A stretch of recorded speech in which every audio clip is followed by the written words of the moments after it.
परमेश्वराच्या सामर्थ्य आणि गौरवशाली नावात प्रगटीकरणाचं गहन शिक्षण घेणाऱ्या प्रत्येकांचे मी मनापासून आभार मानत आहे. आज आपण प्रगटीकरण अध्याय 20 आणि वचन 10 कडे आपण आपलं लक्ष केंद्रित करणार आहोत. आणि वचन 10 मध्ये जो सैतान ज्याने स्वर्गामध्ये वेगवेगळ्या प्रकारची समस्या उभी केली, जो सैतान ज्याने एदेन बागेमध्ये वेगवेगळ्या प्रकारची अडचण निर्माण केली, जो सैतान या जगामध्ये वेगवेगळ्या प्रकारच्या संकट उभे करत आहे, शेवटी देवाने त्याला अनंत काळाच्या नरकात टाकलेले आहेत आणि तो अनंत काळाच्या नरकात गेलेला आहे आणि आता त्याला वापस येणं शक्य नाही. मागील क्लासमध्ये आपण काय पाहिलं की जेव्हा परमेश्वराचे तारण प्राप्त झालेले लोक स्वर्गातून येतील तेव्हा त्या सैतानाला 1000 वर्षासाठी पृथ्वीवर एका अधोलोकात अथांग डोहामध्ये त्याला बांधून ठेवण्यात आलं आणि मग तारण प्राप्त झालेल्या लोकांनी 1000 वर्ष या पृथ्वीवरती राज्य केलं आणि 1000 वर्ष पृथ्वीवरचं राज्य संपल्यानंतर थोडे दिवसासाठी या सैतानाला मोकळं करण्यात आलं आणि मग जे उरलेले जे लोक होते गोग आणि मागोग देशात, आणि ते जे लोक त्यांची संख्या देवाने आम्हाला शिकवली की समुद्राच्या वाळू इतकी होती आणि ती संख्या एकत्र येऊन पवित्र छावणीला जसाही त्याने वेढा दिला. कालच्या उपदेशात आपण पाहिलं की स्वर्गामधून एक अग्नीचा वर्षाव झाला आणि अग्नीचा वर्षाव होऊन त्या प्रत्येकांचा काय केला, नाश केलेला आपण पाहिलेला आहे. मग आता प्रत्येक व्यक्तीचा नाश केल्याच्या नंतर आता जो उरलेला जो सैतान आहे, आता प्रगटीकरणाचं पुस्तक अध्याय 20 माझ्या बरोबर तुम्ही काढा आणि वचन 10 मध्ये त्यांना ठकवणाऱ्या सैतानाला अग्नीच्या व गंधकाच्या सरोवरात टाकण्यात आले. त्यात स्वापत आणि खोटा संदेष्टा आहे. तेथे त्यांना रात्र दिवस युगानयुग पीडा भोगावी लागत आहे. आता संपूर्ण जगाला ठकवणाऱ्या सैतानाला अग्नीच्या सरोवरात कधी टाकलं, तर शेवटी टाकलेलं आहे. सुरुवातीला 7 शिक्क्यांच्या पिढ्यांमध्ये अनेक लोकांचा नाश झाला. त्यानंतर 7 करण्यांच्या पिढ्यांमध्ये अनेक प्रकारच्या लोकांचा नाश झाला. त्यानंतर 7 वाट्यांच्या पिढ्यांमध्ये अनेक लोकांचा नाश झाला. त्यानंतर जे लोक उरलेत, प्रभू ख्रिस्ताने आपल्या तोंडाच्या तलवारीने हजारो लोकांचा नाश केला. मग 1000 वर्ष पृथ्वीवर राज्य संपल्यानंतर समुद्राच्या वाळू इतके जे लोक गोग आणि मागोग या देशातून देवाच्या लोकांशी लढाई करण्यासाठी आलेत, तेव्हा परमेश्वराने स्वर्गातून अग्नी पाठवली आणि अग्नीच्या द्वारे देवाने त्यांचाही नाश केला, किंवा कालच्या उपदेशात पाहिलं की त्यांना जिवंत खाऊन टाकलं. म्हणजे त्यांचं शरीर प्रेत शरीर पण नाही आणि कुठल्याही प्रकारचे शरीराचे अवयव पण नाही, जिवंत त्यांना जाळून टाकण्यात आलेला. मग आता एक सैतान उरला. आता मागच्या क्लासमध्ये आपण स्वापत धरला आणि खोटा संदेष्टा धरला आणि तोही अनंत काळाच्या नरकात टाकला, ते आपण पाहिलं. आता त्या संपूर्ण जगातील लोकांना ठकवणाऱ्या सैतानाला धरलं आणि त्याला जिवंत अनंत काळाच्या नरकात टाकले, ज्या नरकात स्वापत पण आहे आणि खोटा संदेष्टा पण आहे. तर मग सैतानाला अनंत काळाच्या नरकात टाकण्याच्या अगोदर वचन 10 मध्ये त्याला काय नाव देण्यात आलं? काय नाव देण्यात आलं? ठकवणारा. काय नाव देण्यात आलं त्याला? ठकवणारा. म्हणजे ठकवणाऱ्या सैतानाला, फसवणाऱ्या सैतानाला, फसवेगिरी करून अनेकांची दिशाभूल करणाऱ्यांना अनंत काळाच्या नरकात टाकण्यात आलं. परंतु त्याला नरकात टाकण्या अगोदर एक वचन तुम्ही वाचा. मत्तयकृत शुभवर्तमान अध्याय 25 आणि वचन 41 बघा. मत्तय 25 आणि वचन 41.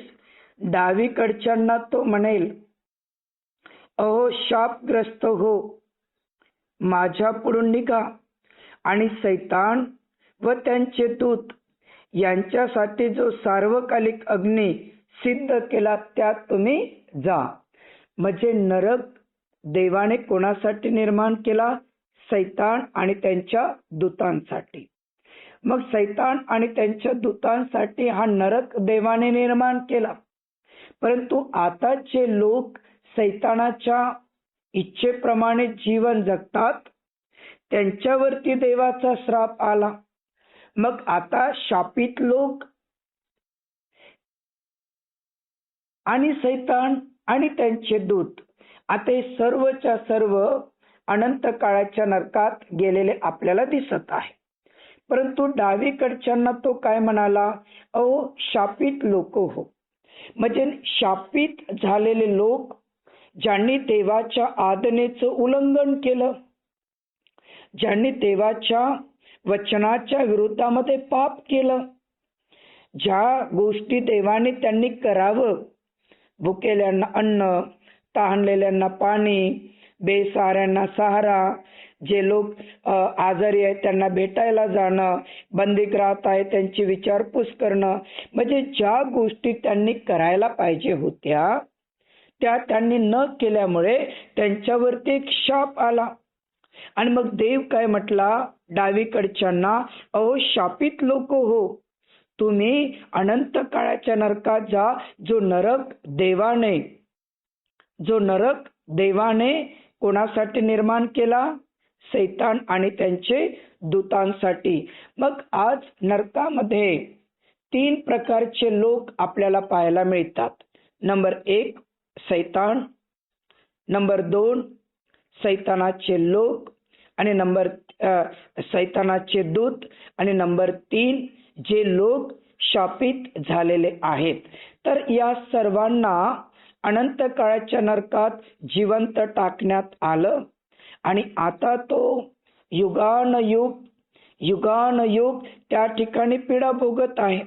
तर वचन 10 मध्ये सैतान दिसत आहे, स्वापत म्हणजे सैतानाचे दूत दिसत आहे, आणि खोटा संदेष्टा म्हणजे शापित झालेले सेवक आणि त्यांच्या शिक्षणाचं आचरण करणारे हे सर्वच्या सर्व शापित झालेले लोक, हे 3 प्रकारचे लोक अनंत काळाच्या नरकात जिवंत टाकण्यात आलेले आहेत. परंतु आज एका महत्वाच्या गोष्टीकडे मी तुमचं लक्ष केंद्रित करत आहे. तर वचन 10 मध्ये देवाने सैतानाला कोणतं नाव दिलं? ठकवणारा. कोणतं नाव दिलं? ठकवणारा. ठकवणारा या शब्दाचा अर्थ खोटं बोलणारा पण होतो, फसवेगिरी करणारा पण होतो, दिशाभूल करणारा पण होतो, आणि अनेकांना फसवेगिरी करणारा पण होतो. आणि अशा सैतानाला परमेश्वराने अनंत काळाच्या नरकात टाकलं, जिथे स्वापत पण आहे, जिथे खोटा संदेष्टा शापित झालेला आहे. मग या ठकवणाऱ्या सैतानाने कोणकोणत्या प्रकारच्या लोकांना ठकवलं आणि कुठल्या कुठल्या ठिकाणी त्यांनी अनेकांना ठकवलं, त्याचा डिटेल अभ्यास आज मी तुम्हाला देत आहे. जर तुम्ही पेन आणि वही घेऊन बसले असेल तर ठकवणाऱ्या सैतानाने कुठे कुठे ठकवेगिरी केली या सर्व गोष्टी तुम्ही व्यवस्थितपणे लिहून घेण्याचा प्रयत्न करा. तर पहिली जी गोष्ट आहे, पहिली गोष्ट की या सैतानाने स्वर्गामध्ये अनेक प्रकारच्या स्वर्गदूतांची फसवेगिरी केली. पहिली गोष्ट की या सैतानाने स्वर्गामध्ये अनेक प्रकारचे स्वर्गदूत त्याने ठकवलेले आहेत. आता देवाने स्वर्ग निर्माण केलं, देव स्वर्गामध्ये विराजमान आहे, त्यांचे आयुक्त स्वर्गदूत त्या ठिकाणी आहेत, 4 प्राणी पण देवाची आराधना करत आहे आणि देवाने लुसिफरला सुद्धा निर्माण केलं. मग लुसिफरला जेव्हा देवाने निर्माण केलं तेव्हा लुसिफर परमेश्वराच्या सिंहासनाच्या जवळ होता आणि ज्यावेळेस तो संगीत वाजवायचा तेव्हा अनेक प्रकारचे स्वर्गदूत पवित्र पवित्र म्हणून परमेश्वराची आराधना करायचे, परमेश्वराची स्तुती करायचे आणि देवाची आराधना झाली, देवाची स्तुती प्रशंसा झाल्याच्या नंतर जो थोडासा वेळ त्या सैतानाला भेटत होता त्या थोड्याशा वेळामध्ये तो अनेक स्वर्गदूतांना फसवत होता. मी जर देव असतो तर मी आपलं सिंहासन उच्च केलं असतं, मी परात्परात देवा समान झालो असतो, मी माझं सिंहासन उच्च केलं असतं, मी तिथं आरूढ झालो असतो आणि अनेक स्वर्गदूतांना मी वेगवेगळ्या प्रकारचं स्थान, वेगवेगळ्या प्रकारची तुम्हाला कामगिरी दिली असती, आगळे वेगळ्या प्रकारचे तुम्हाला आशीर्वादाने मी भरलं असतं. असे नको त्या प्रकारची फसवेगिरी त्याने स्वर्गामध्ये केल्यामुळे त्या सैतानाच्या शब्दामध्ये अनेक प्रकारचे स्वर्गदूत अडकलेले आपल्याला दिसत आहे. त्या सैतानाच्या अनेक प्रकारच्या डावपेचामध्ये अनेक प्रकारचे स्वर्गदूत सापडलेले आपल्याला दिसत आहे. आणि म्हणून प्रगटीकरणाचं पुस्तक अध्याय 12 आणि वचन 9 तुम्ही बघा, तिथेच त्या प्रश्नाचं उत्तर आहे. प्रगटीकरण 12 आणि 9. मग तो मोठा अजगर खाली टाकण्यात आला, म्हणजे सर्व जगाला ठकवणारा जो दियाबल व सैतान म्हटलेला जुनाट साप खाली टाकण्यात आला आणि पृथ्वीवर टाकण्यात आला व त्याच्याबरोबर त्याच्या दूतांनाही टाकण्यात आले. तर हे जे दूत आहे प्रियांनो, हे परमेश्वराचे दूत होते. हे जे दूत आहे प्रियांनो, पवित्र पवित्र म्हणून परमेश्वराची आराधना करणारे होते. या दूतांची निर्मिती प्रियांनो देवाने देवाच्या गौरवासाठी केलेली होती. परंतु या सैतानाने स्वर्गामध्ये राहून अनेक प्रकारच्या, मोबाईल म्यूट करून घ्या प्लीज अनिल दादा, मोबाईल म्यूट ठेवा प्लीज. ओके. तर या सैतानाने स्वर्गामध्ये अनेक प्रकारच्या स्वर्गदूतांना फसवलं की मी देव होणार, मी माझं सिंहासन उच्च करणार, मी परात्परा समान होणार आणि मी त्या ठिकाणी पवित्र पर्वतावर विराजमान होणार. अशा वेगवेगळ्या प्रकारचे ठकवेगिरी केले आणि काही स्वर्गदूतांनी त्याला सामील झाले. काही स्वर्गदूत त्यांनी त्याच्यामध्ये त्याच्या डावपेचामध्ये सामील झाल्यामुळे आता प्रगटी 12 आणि वचन 7 मध्ये परमेश्वराने त्यांना स्वर्गातून पृथ्वीवरती फेकून देण्यात आलेलं आहे. म्हणजे सैतानाची फसवेगिरीची जी सुरुवात आहे ती स्वर्गापासून आहे. असंख्य स्वर्गदूतांना त्याने आपलंसं केलेलं आहे. अनेक प्रकारच्या स्वर्गदूतांना त्याने फसवलेलं आहे आणि अनेक प्रकारच्या स्वर्गदूतांमध्ये त्याने आपले विचार मांडले आणि ते सुद्धा स्वर्गदूत पापात पडले. आणि मग परमेश्वराने पाहिलं की हा लुसिफर, ज्याला मी माझी महिमा करण्यासाठी तयार केलं, माझी आराधना करण्यासाठी तयार केलं, याच्या मनात तर गर्व आलं, याच्या मनात तर मीपणा आली. अरे हा तर देवाचं स्थान घेण्याचा निर्णय घेतो, आणि म्हणून देवाने त्यालाही फेकलं आणि त्या गोष्टीला सामील झालेले. कारण त्या दिव्य दूतांनी म्हणायला पाहिजे होतं, अरे लुसिफर असं बोलू नकोस, देव हा विराजमान देव आहे, देव हा संपूर्ण काय म्हणतात स्वर्गाचा निर्माण करता आहे. त्याची आराधना करण्यासाठी परमेश्वराने आपली निर्मिती केली, त्याची उपासना यशया 6 अध्याय आणि 1 ते काही वचनाप्रमाणे पवित्र पवित्र म्हणून राहण्यासाठी देवाने आमची निर्मिती केली. आणि तू असा का बोलतोस? अशा प्रकारे या स्वर्गदूतांनी बोलायला पाहिजे होतं, परंतु या स्वर्गदूतांनी त्या लुसिफर सैतानाला, दियाबल जुनाट साप याला साथ दिल्यामुळे बायबल सांगते की त्या ठकवणाऱ्या सैतानाला आणि ठकवून झालेल्या अनेक प्रकारच्या स्वर्गदूतांना स्वर्गातून पृथ्वीवर फेकून देण्यात आलेलं आहे. म्हणजे त्याने पहिली गोष्ट, सैतानाने स्वर्गातल्या स्वर्गदूतांची फसवेगिरी केली, त्यांना ठकवलं आणि त्यांना हे आपल्या बरोबर स्वर्गातून खाली घेऊन आलेला आहे. दुसरी महत्वाची गोष्ट की त्या सैतानाने आता स्वर्गातून तर त्याला फेकून देण्यात आलं. आता दुसरी महत्वाची गोष्ट की या सैतानाने एदेन बागेमध्ये जाऊन, कारण परमेश्वराने आकाश आणि पृथ्वीची निर्मिती केली, 5 दिवसामध्ये देवाने आकाश, पृथ्वी, समुद्र, तारे सर्व काही निर्माण केलं.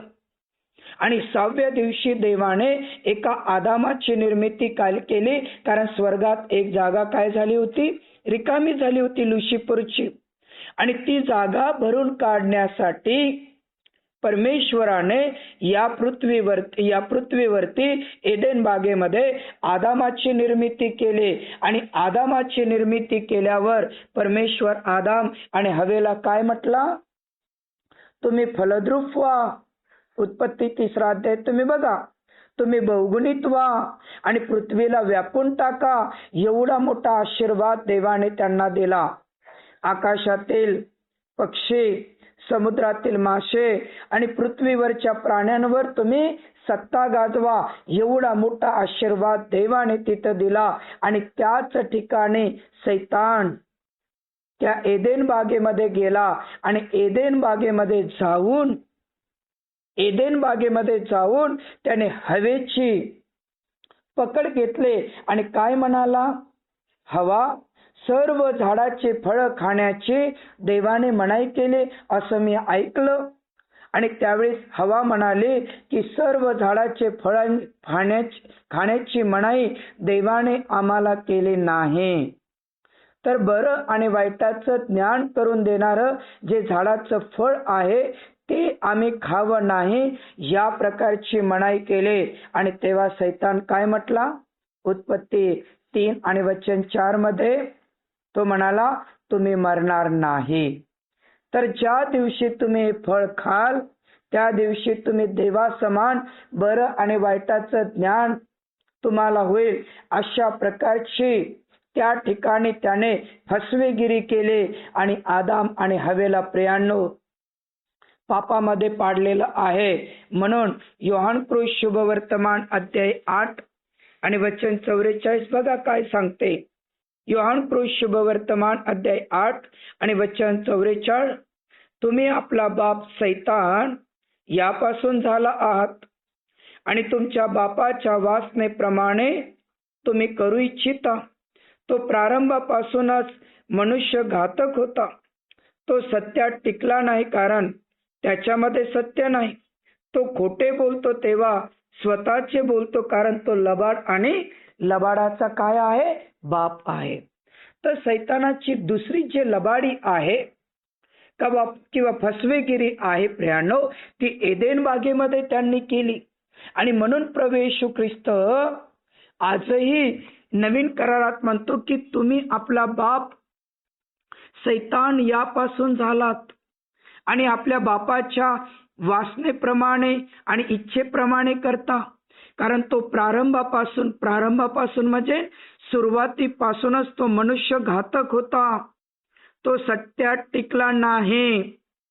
तो सत्य बोलत नाही, कारण त्याच्या ठाई सत्य नाही, कारण तो लबाड आणि लबाडाचा बाप आहे. आणि दुसरी महत्वाची गोष्ट की सैतानाने दुसरी जी फसवेगिरी आहे प्रियांनो, ते एदेन बागेमध्ये त्यांनी केलेली आहे. आणि एदेन बागेत देवाने निर्माण केलेली पवित्र प्रजा, आदामाची निर्मिती देवाने आपल्या प्रतिरूपाची केली होती. हवेला देवाने त्याची फासळी काढून बनवलेली होती. रोज सायंकाळच्या वेळेस परमेश्वर एदेन बागेमध्ये येत होता, आदाम आणि हवे बरोबर राहत होता. आदाम आणि हवा परमेश्वराची आराधना करत होते.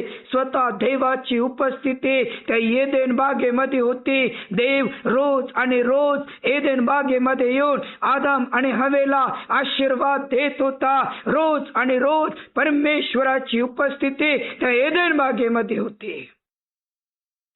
परंतु त्या दुष्ट सैतानाने फसवेगिरी करून, हवेशी खोटं नाटं बोलून ते फळ खाण्याची त्यांनी त्या ठिकाणी मार्ग दाखवला. आणि हवेने ते फळ खाल्ले आणि आदामाने खाल्ले. आणि त्यांनी रोम 6:23 पाप त्यांच्यात आलं. आणि पापाचं वेतन काय आलं? मरण त्यांच्यात आलेलं आहे. म्हणजे दुष्ट सैतानाची दुसरी जे लबाडी आहे, थकवेगिरी आहे, ते त्यांनी एदेन बागेमध्ये केलेली आहे. एदेन बागेमध्ये केले आणि आदाम आणि हवेला एदेन बागेतून, पवित्र स्थानातून, शुद्धतेच्या स्थानातून, परमेश्वराच्या उपस्थितीतून त्यांना बाहेर श्रापित होऊन बाहेर काढण्यात आलेलं आहे. बाहेर काढण्यात आलेलं आहे. आता तिसऱ्या नंबरची फसवेगिरी आता त्याने पृथ्वीवर केलेली आहे. म्हणूनच आज या जगात हर एक व्यक्तीच्या मुखातून खोटेपणा, लबाडीपणा, फसवेगिरी, कुचिलतीपणा, कुटिलपणा, निंदकाचे शब्द आज या पृथ्वीवर अनेक मानवामध्ये आलेले आहेत. कारण शापित झालेला मानव सत्य विसरला.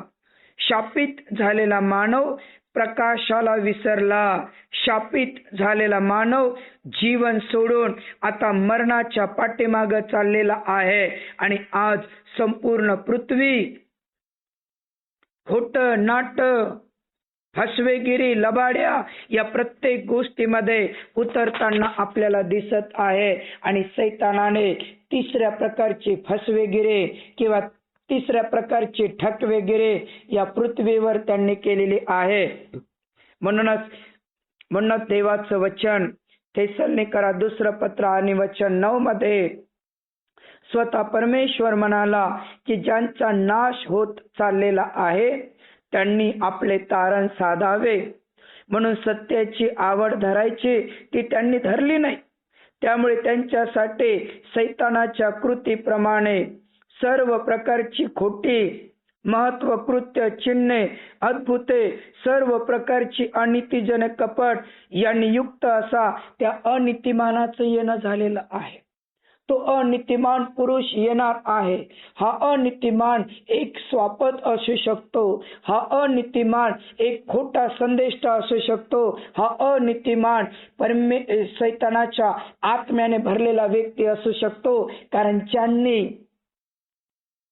सत्याची आवड धरायला पाहिजे त्यांनी सत्याची आवड धरली नाही. कारण ज्यांचा नाश होत चाललेला आहे त्यांनी सत्याची आवड धरावी, परंतु सत्याची आवड धरली नाही. आणि म्हणून त्यांनी सर्व प्रकारच्या सैतानाच्या कृतीप्रमाणे खोट्या गोष्टीच्या नादी लागून त्यांनी स्वतःचा नाश करून घेतलेला आहे. आणि आजही जिथं चिन्ह, चमत्कार, वेगवेगळ्या प्रकारच्या भविष्यवाण्या आहेत सैतानाच्या, त्याकडे जगातले लोक त्यांच्या नादी लागत आहेत. आणि आजही आपण बघतो की पृथ्वीवरती अनेक प्रकारचे लोक सत्याची आवड धरायला पाहिजे ती सोडली आणि नाशाच्या मार्गाने चाललेत आणि स्वतःचा त्यांनी नाश करून घेतलेला या ठिकाणी आपल्याला पाहायला मिळत आहे, बघायला मिळत आहे. म्हणून आज जगामध्ये सत्यता कमी, खरेपणा कमी, जिथं म्हटलं तिथं लबाडी, जिथं म्हटलं तिथं खोटेपणा, जिथं म्हटलं तिथं असत्यपणा आपल्याला पाहायला मिळत आहे. कुठलाही शेतकरी आपलं दूध डेअरीवरती नेण्या अगोदर सर्वात पहिले तो पाणी टाकून देतो.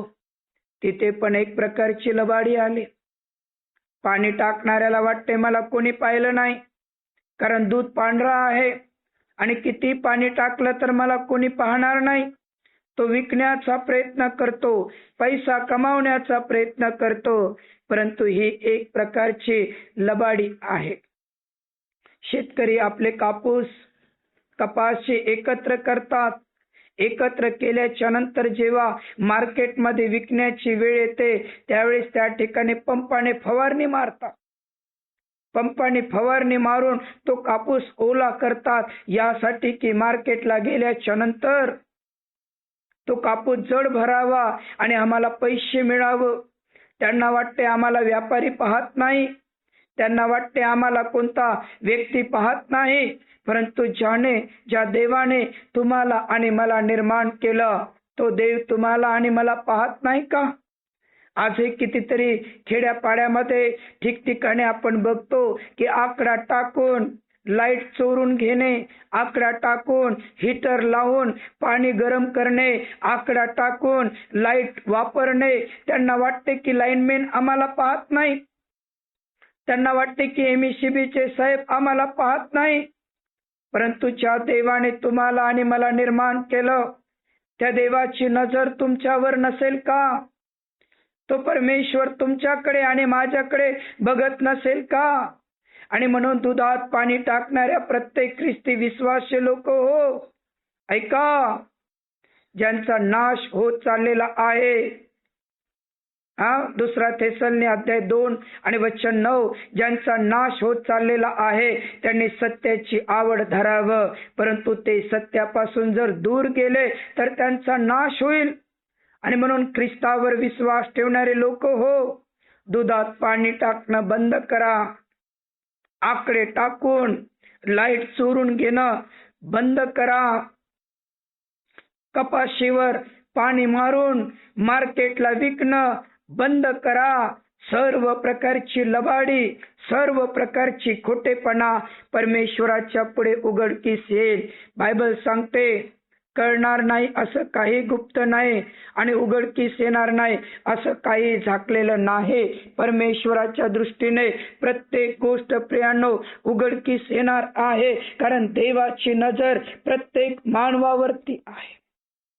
म्हणून प्रगटीकरण 20 आणि वचन 10 मध्ये देव म्हणतो तो ठकवणारा सैतान, त्याला अनंत काळाच्या नरकात टाकण्यात आलं. तिथे स्वापत ठकवणारा आहे, खोटा संदेष्टा ठकवणारा आहे आणि ते युगानुयुग ते पीडा भोगतील. मग ठकवणारा सैतान, स्वापत आणि खोटा संदेष्टा जर अनंत काळाच्या नरकात आहे तर त्यांनी जे खोटेपणाची पेरणी आपल्यामध्ये केले, जे खोटेपणाच्या लत ज्याने आपल्याला लावलेलं आहे, तो मानव खरंच देवाच्या राज्यात जाईल का? तो मनुष्य खरंच परमेश्वराच्या राज्यात जाईल का? बिलकुल नाही. म्हणून मत्ती 25 आणि वचन 41 तो डावीकडच्यांना काय म्हणाला? शापित लोक हो. का? कारण ठकवणाऱ्या सैतानाने अनेकांना ठकवलं आणि अनेक जण ठकले. आज खोटे बोलतात, चोरी करतात, लबाडी करतात, फसवेगिरी करतात. म्हणून देव म्हणतो अहो माझे डावीकडील शापित झालेले लोक हो, तुम्ही त्या अनंत काळाच्या नरकात जा. ते नरक सैतान आणि त्यांच्या दूतांसाठी मी सिद्ध केलं, त्यात तुम्ही जा. प्रियांनो, नरक देवाने सैतान आणि स्वापत आणि त्यांच्या दूतांसाठीच निर्माण केलेलं होतं. स्वर्ग तर परमेश्वराने तुमच्या आणि माझ्यासाठी निर्माण केलेलं आहे. तुम्ही आणि मी स्वर्गाच्या राज्यात जावं म्हणून योहान 3:16 प्रमाणे देवाने जगावर प्रेम करून त्याने आपला पुत्र दिला, यासाठी की जो त्यावर विश्वास ठेवेल त्याचा नाश न होता त्याला अनंत काळाचं जीवन मिळेल. आणि स्वर्ग हे देवाने तुमच्या आणि माझ्यासाठी बनवलं. आणि म्हणून 2025 वर्षापूर्वी एका गायीच्या गवाणीत प्रभू येशू ख्रिस्त आला आणि सर्व मानव जातीचे पाप, सर्व मानव जातीचे अपराध त्यांनी स्वतःवर घेऊन आपल्याला पापाच्या गुलामगिरीतून मुक्त केलं. आणि आता प्रभू येशूचं दुसरं आणि गुप्त आगमन, जे पवित्र झालेले लोक, तारण प्राप्त झालेले लोक, शुद्ध झालेले लोक, अशांना तो घ्यायला येणार आहे आणि तो अशांनाच आपल्या बरोबर घेऊन जाणार आहे. परंतु ज्या सैतानाने स्वर्गातल्या स्वर्गदूतांना फसवलं ते सुद्धा अनंत काळाच्या नरकात गेलेत. ज्या सैतानाने एदेन बागेत आदाम आणि हवेला फसवलं ते सुद्धा दंडास पात्र होऊन शापित झालेत. आणि ज्या सैतानाने पृथ्वीवरच्या अनेक प्रकारच्या लोकांना फसवण्याचा प्रयत्न करून पापाच्या आणि नाशाच्या मार्गाने नेण्यात आलेला आहे, त्यांनाही त्याने आता अनंत काळाच्या नरकात टाकण्यात आलेलं आहे. म्हणून नरक एक यातनेचं ठिकाण आहे. एकदा का मनुष्य त्यामध्ये गेला तो परत कधीच वापस येत नाही. हरवलेल्या व्यक्तीला शोधून काढता येईल. बंदीगृहात 10 ते 15 वर्ष शिक्षा भोगणाऱ्या व्यक्तीला जमानत देऊन त्याला परत एकदा बाहेर काढण्यात येईल. एखादी व्यक्तीचा ॲक्सिडेंट झाला आणि तो हॉस्पिटलमध्ये आहे तर त्याला कोणत्याही परिस्थितीमध्ये हॉस्पिटलमधून डिस्चार्ज देऊन त्याला परत बाहेर किंवा त्यांच्या घरी आणता येईल. परंतु नरक असे एक यातनेचं ठिकाण आहे, महाभयंकर पिडेचं ठिकाण आहे. त्या नरकातला किडा हा कधी मरत नाही, नरकातली अग्नी कधी विझत नाही. अनंत काळाच्या नरकात गेलेला व्यक्ती रडणे आणि दात खाणे या पलीकडे काहीच नाही. त्यामध्ये जर गेलेला व्यक्ती परत वापस कधीच येऊ शकत नाही. त्याने कितीही विनंत्या केल्या त्या श्रीमंत व्यक्तीसारखा, त्याने किती प्रार्थना केल्या की मला कळंगळीभर थोडंसं पाणी पाठव, तरी देवाचं वचन सांगते की तू पृथ्वीवर असताना कसा जीवन जगला याची तू आठवण कर, याची तू आठवण कर. एवढाच शब्द परमेश्वर प्रत्येक व्यक्तीला देईल. तो श्रीमंत व्यक्ती प्रियानो, खाली खुशालीत राहणारा, जांभळी वस्त्र घालणारा, शेवटी धन संपत्ती पैसा कमावला, अनंत काळाच्या नरकात गेला. त्याच्या दारात पडलेला लाजर या श्रीमंत माणसाने उचलून जिथं त्याची कुत्री होती त्या ठिकाणी नेऊन तिथं ठेवलं आणि कुत्र्याला टाकलेलं अन्न त्याला चारत होता आणि कुत्री त्याची फोड चाटत होते. अतिशय क्रूरतेनं त्या देवाच्या सेवकाचं मरण झालं. या श्रीमंत माणसाने त्याला कुत्र्यांच्या घरात ठेवलं. या श्रीमंत माणसांनी कुत्र्याला टाकलेलं अन्न कुत्र्यासारखं त्याला चारलं. या श्रीमंत माणसाने कुत्र्यांच्या घरात ठेवून त्या कुत्र्यांनी त्याची फोड चाटले आणि इन्फेक्शन होऊन तो मृत्यू पावला. परंतु तो गरीब लाजर देवावर विश्वास ठेवणारा होता, देवाची आराधना करणारा होता, देवाच्या मार्गाने चालणारा आणि देवाच्या इच्छेप्रमाणे जीवन जगणारा होता. त्याच्या मरणाला गावातले लोक नसतील, त्याच्या मरणाला नातेवाईक नसतील, त्याच्या मरणाला घरातले लोक नसतील. लोक तुम्ही 16वा अध्याय पहा, 19 पासून पुढे स्वर्गदूत त्याच्या मरणाला आले त्या गरीब लाजरच्या, आणि त्याचा आत्मा स्वर्गात घेऊन गेले, सुखलोकात घेऊन गेले आणि हा श्रीमंत मनुष्य मेला. अख्खं गाव त्याच्या मरणाला होतं. शेवटी त्याला अधोलोकात यातनेच्या ठिकाणी टाकण्यात आलं.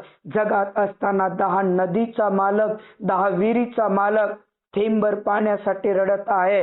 परंतु आकाशातून वाणे आले, तू जगात कसा जीवन जगला याची आठवण कर, आणि शेवटी तो अनंत काळाच्या नरकातच गेलेला आहे. म्हणून सैतान अनेकांना ठकवतो आणि ठकवेगिरीचे आत्मे आज अनेकांच्या घराघरात आहेत. बायको नवऱ्याला विचारते कुठं आहे, हा असतो एका ठिकाणी, फोनवरती सांगतो एका ठिकाणी. प्रत्येक मनुष्य लबाड बोलण्यामध्ये, खोटं नाटं बोलण्यामध्ये, फसवेगिरी करण्यामध्ये अतिशय पुढं आणि पुढं गेलेले आहेत. आणि म्हणून प्रियांनो, फसवेगिरीच्या कुठल्याही गोष्टीमध्ये तुम्ही सापडू नका, कारण या सैतानाने स्वर्गात फसवेगिरी केली, अनेक स्वर्गदूत त्याने पापात पाडले.